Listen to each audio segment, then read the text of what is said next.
We turn now to the epidemic. An Australian epidemiologist has hailed Taiwan for curbing its COVID outbreak in a matter of months.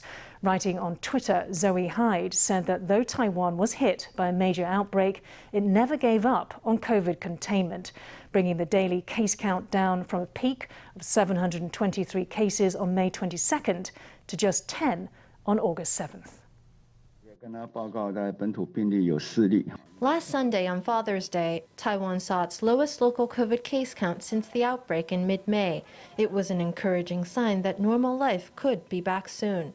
Back in May, Hyde wrote on Twitter that complacency led to the downfall of Taiwan, which was once a COVID success story. Last Saturday on Twitter, she noted that Taiwan reported only 10 local cases that day. Taiwan faced a major COVID outbreak in May, but it never gave up on the goal of zero COVID, she wrote.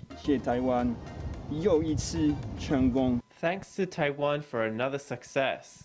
Very few countries have been able to control their epidemics within 2 months. Just look at the European countries.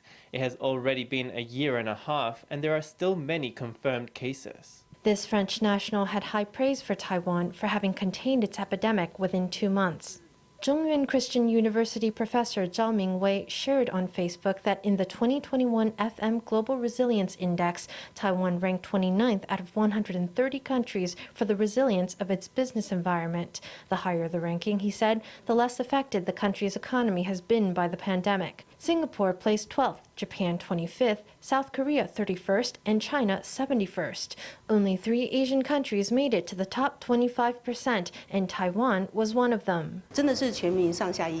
This came down to all of Taiwan's people working together to control the epidemic. In particular, the Central Epidemic Command Center has toiled tirelessly to bring it under control. This miracle was created by all of Taiwan's people.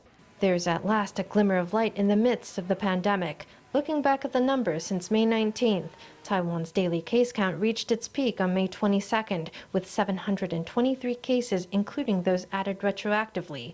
But following a national COVID prevention campaign, that figure dropped to 75 1 month later, falling back down to the double digits for the first time.